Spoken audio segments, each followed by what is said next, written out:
Halo guys, saya dari kelompok 7 akan membahas tentang dampak teknologi terhadap proses audit. Sebelumnya, perkenalkan nama saya Giovanni Dipanda. Baik, langsung saja pada masuk materi, yaitu teknologi informasi meningkatkan pengendalian internal. Nah, ada beberapa perubahan pengendalian internal yang diakibatkan oleh pengintegrasian teknologi informasi ke dalam sistem akuntansi. Yang pertama itu adalah pengendalian komputer menggantikan pengendalian manual. Yang kedua, tersedianya informasi yang bermutu lebih tinggi. Nah, tidak hanya itu, jadi teknologi informasi ini memiliki risiko teknologi informasi.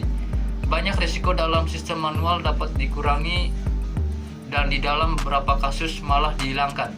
Namun akan tercipta risiko baru yang spesifik pada sistem TI yang selanjutnya dapat menimbulkan kerugian yang besar. Jika ini diabaikan, maka risiko khusus pada sistem TI ini meliputi risiko pada perangkat keras dan data-data. Risiko pada perangkat keras dan data-data terdapat ketergantungan pada kemampuan berfungsinya perangkat keras dan lunak. Yang kedua, kesalahan sistematis versus kesalahan acak. Yang ketiga, akses yang tidak sah. Karena akses online data elektronik dalam file induk, perangkat lunak dan catatan dapat terjadi dari jarak jauh, termasuk oleh pihak eksternal. Melalui internet mungkin saja terjadi akses yang tidak sah. Kemudian yang terakhir itu hilangnya data. Sebagian besar data pada sistem TI disimpan dalam file elektronik yang terpusat. Ini dapat meningkatkan risiko kehilangan atau kerusakan file dan data secara keseluruhan. Sekian, terima kasih. Yang kedua, jejak audit yang berkurang. A. Visitabilitas jejak audit. Karena sebagian besar informasi dimasukkan secara langsung ke dalam komputer, penggunaan TI sering kali mengurangi bahkan mendiangi dokumen dan cara sumber yang memungkinkan organisasi untuk menelusuri informasi akuntansi. Yang kedua, keterlibatan manusia yang berkurang. Dalam banyak sistem TI, karyawan yang terlibat dalam pemproposal awal transaksi tidak pernah melihat hasil akhirnya. Karena itu, mengurangi mampunya mengidentifikasi salah saji pemrosesan. Yang ketiga, tidak adanya otoritas tradisional. Sistem TI yang sangat canggih sering mempresentasikan jenis transaksi tertentu secara otomatis. Karena itu, otoritas yang tetap tergantung pada proses perangkat lunak dan kekurangan file induk yang digunakan untuk membuat keputusan otoritas. Yang ketiga, kebutuhan akan pengalaman TI dan pemisahan tugas TI. A. Pemisahan tugas yang berkurang. Apabila organisasi beralih dari sistem manual ke sistem komputerisasi, komputer akan melaksanakan banyak tugas yang secara tradisional dipisahkan, seperti otoritas dan pembukuan. Yang B. Kebutuhan akan pengalaman TI.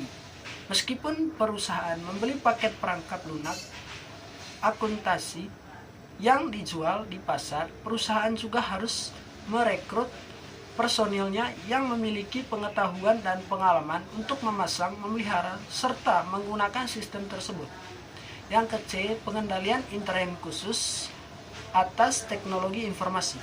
Standar audit mengurangi dua kategori pengendalian atas sistem TI, yaitu pengendalian umum dan pengendalian aplikasi. Yang pertama, pengendalian umum. Diterapkan pada semua aplikasi fungsi TI, termasuk administrasi TI, pemisahan tugas TI, pengembangan sistem, keamanan fisik dan online atas akses ke perangkat keras, perangkat lunak dan terkait backup dan perencanaan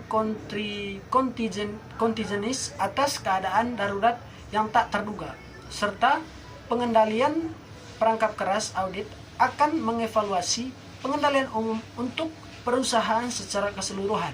Yang kedua, pengendalian aplikasi berlaku bagi pemrosesan transaksi seperti pengendalian atas pemrosesan penjualan atau penerimaan kas. Auditor hanya mengevaluasi pengendalian aplikasi untuk setiap kelas transaksi atau akun di mana auditor berencana mengurangi resiko pengendalian yang ditetapkan karena pengendalian TI akan berada di antara kelas-kelas transaksi dan akun. Pengendalian aplikasinya akan efektif jika pengendalian umum efektif. Yang kedua, dampak teknologi informasi terhadap proses audit. Yang pertama, pengurangan pengendalian umum terhadap aplikasi keseluruhan sistem. Pengendalian umum yang tidak efektif akan menimbulkan potensi salah saji yang materialnya pada semua aplikasi sistem, tanpa memperhatikan mutu dari setiap pengendalian aplikasi.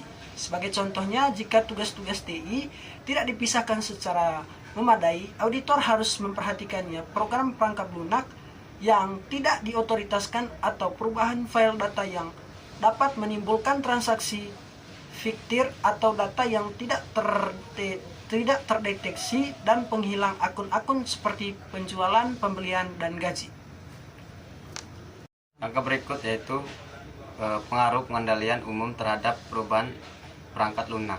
Jika klien mengganti perangkat lunak aplikasi, hal itu akan mempengaruhi ketergantungan auditor pada pengendalian yang terotomatisasi. Yang ketiga, memahami pengendalian umum klien. Biasanya auditor memperoleh informasi tentang pengendalian umum dan aplikasi melalui cara-cara berikut. Yang pertama itu wawancara dengan personil TI dan para pemakai kunci. Yang kedua, memeriksa dokumentasi sistem seperti bagan arus, manual pemakai, permintaan perubahan program, dan hasil penguji. Yang ketiga itu mereview kuesioner terinci yang diselesaikan oleh staf TI. Yang keempat, mengaitkan pengendalian TI dengan tujuan audit yang berkaitan dengan transaksi. Pengendalian umum mempengaruhi tujuan audit dalam beberapa siklus. Maka jika pengendalian umum tidak efektif, kemampuan auditor dalam menggunakan pengendalian aplikasi untuk mengurangi risiko ada semua siklus. Yang kelima itu pengaruh pengendalian TI terhadap penguji substantif. Setelah mengidentifikasi pengendalian aplikasi khusus yang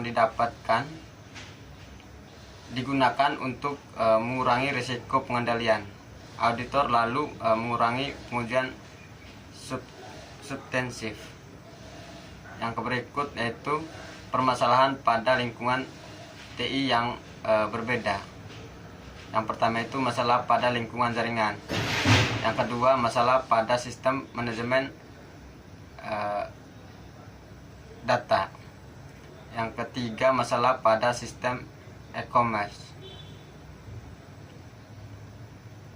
Yang pertama itu masalah pada lingkungan jaringan.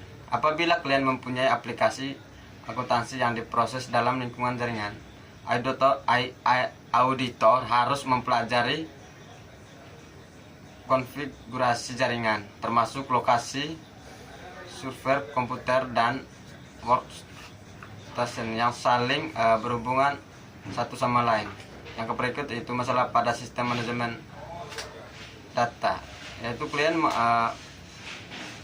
mengimplementasikan sistem manajemen data untuk mengurangi kelebihan data, meningkatkan pengendalian atas data, dan menyediakan informasi yang lebih baik bagi pengambilan keputusan dengan mengintegrasikan informasi di semua fungsi dan departemen. Yang berikut yaitu masalah pada sistem e-commerce. Penggunaan sistem e-commerce juga membuat data perusahaan yang sensitif, program dan perangkat keras terbuka terhadap kemungkinan campur tangan atau subtest oleh pihak luar. Yang berikut yaitu teknik enkripsi, melindungi keamanan komunikasi elektronik ketika informasi yang sedang dikirimkan. Yang berikut tanda tangan digital adalah untuk membuktikan keaslian validitas mitra dengan yang melaksanakan bisnis secara elektronik. Yang berikut masalah yang ditimbul ketika klien mengoutsource TI. Banyak klien mengoutsource beberapa atau semua kebutuhan TI-nya kepada pusat pelayanan komputer yang independen, termasuk penyedia jasa aplikasi dan bukan menyelenggarakan pusat TI internasional. Terima kasih.